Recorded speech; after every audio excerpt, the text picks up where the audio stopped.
Bahay ng anay. Madalas mo nang mapapansin sa parang nakaumbok na lupa sa bakuran. Madalas nang makikita, subalit hindi lamang pinapansin ng karamihan, ay maaari palang maging sanhi ng iyong biglaang pagyaman. Sapagkat sa tinutubuan nitong mga lupa, ay maaaring mayroong mga mineral at mga mamahaling bato ang maaaring mamina o mahukay. Hello, what's up? Your best here. Sa videong ito ay ating alamin kung papaano nga bang ginagamit na panghanap o gold detector ang mga bahay na ito ng anay.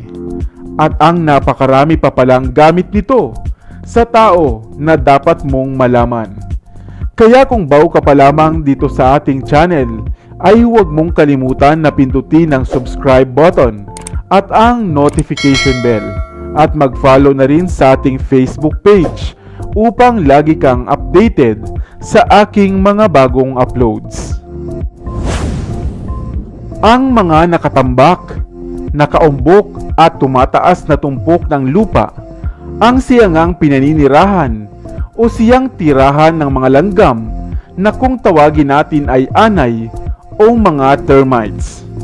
Napakarami nitong mga gamit at mga pakinabang buhat nga sa agrikultura, konstruksyon, bilang fertilizer, home remedy at bilang panghanap ng mga natatagong kayamanan.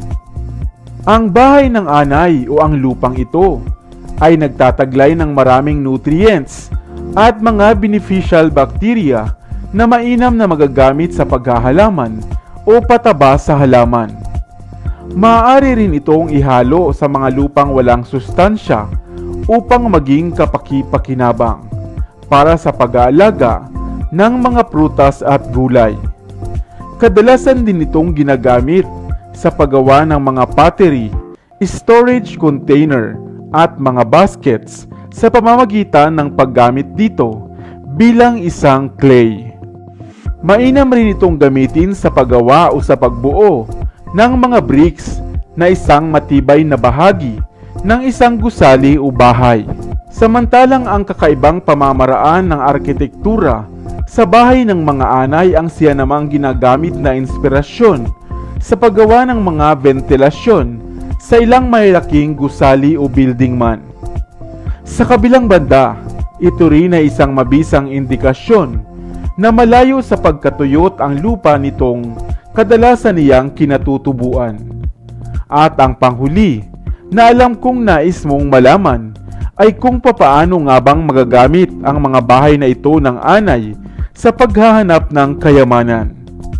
Batid ng nakararami na ang mga anay o langgam na anay ay natural na naghuhukay ng mga bahay hanggang sa ilalim ng lupa na kadalas ay may lalim na umaabot nga sa water table ng kalupaan. At habang sila ay naghuhukay o gumagawa ng bahay, ay naiaangat nila ang mga lupa o putik buhat sa pinakailalim at gayon din ang ilang mga water sample nito. Ang mga lupa o putik na ito buhat sa kailaliman ay maaari ngang magamit na sample sa pag-trace o pag-detect ng mga mineral tulad ng gold, zinc, uranium at mga diamonds na maaaring sa ilalim nga ng bahay ng mga anay mo matatagpuan. Sa pamamagitan ng naipong mga traces o bakas ng mineral na sumama sa mga putik at lupa, ay maaari nang malaman na ang ilalim na pinagtatambakan ng bahay ng anay ay mayroong mga nakatago at mamiminang mineral na hindi mo na nga kailangang maghukay ng napakalalim bago mo ito malaman. Isang cost-effective na pamamaraan at environmentally friendly na pamamaraan sapagkat dahil dito ay hindi mo na kailangang humukay ng sobrang lalim para lamang malaman kung mayroon bang mga yaman na dito ay matatagpuan. Kaya naman sa susunod na makakita ka ng mga maputik at nakaumbok na bahay ng anay, ay iyon na itong pag-isipan dahil baka ito na nga ang maging dahilan ng iyong pagyaman. Ikaw, Madalas ka na bang nakakakita ng bahay ng anay o kilala rin bilang punso? Ano ang nararamdaman mo? Natatakot ka ba o wala lang? Sana ay may bago kang natutunan sa videong ito. Nakita mo na rin ba ang bagay na ito?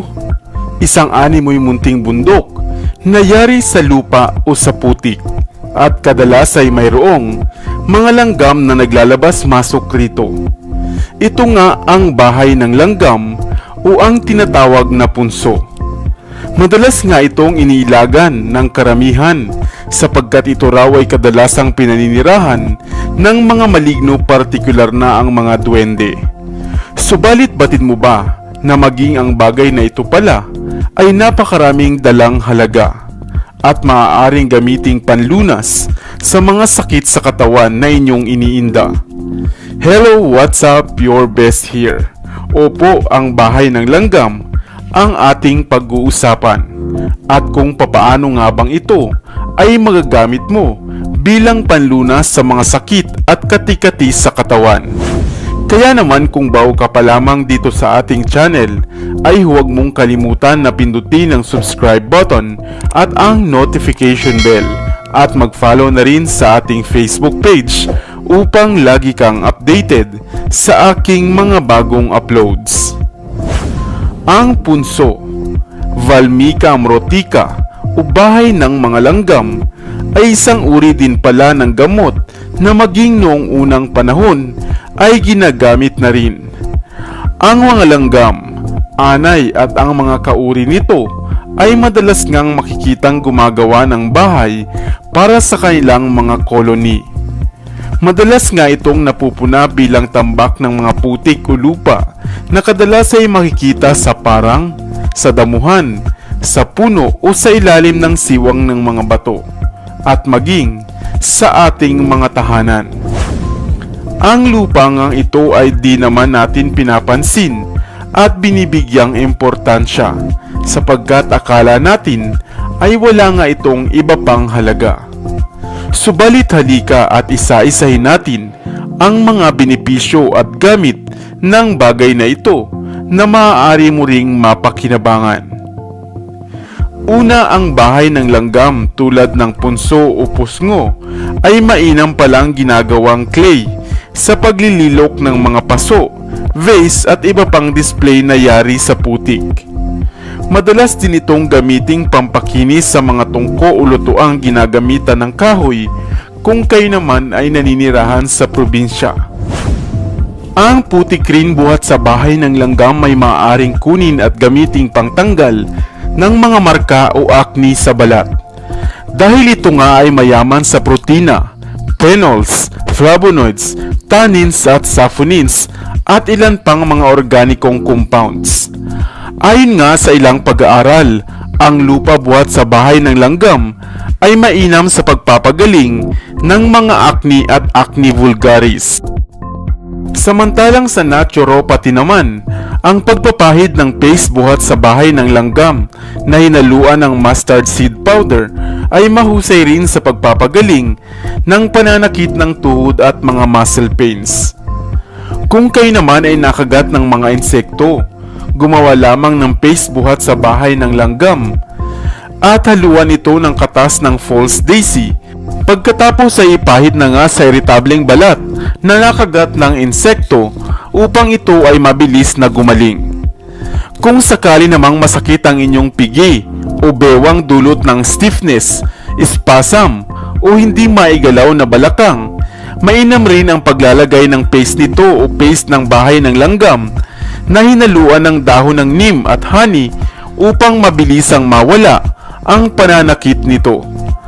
Bagaman ito ay napatunayang epektibo na, ang pagkonsulta pa rin sa inyong doktor ay isalang-alang upang makasiguro kayo na hindi lamang simpleng kondisyon ang inyong nararamdaman. Isang kalunasan na hindi mo kailangang pagkagastusan, makikita lamang kung saan-saan at wala rin namang side effects. Ikaw, nakakita ka na rin ba ng bahay ng langgam? Sana ay may bago kang natutunan sa videong ito. Iwan ka naman ng comment sa comment section sa baba. I-like at i-share mo na rin para naman sa kaalaman ng iba.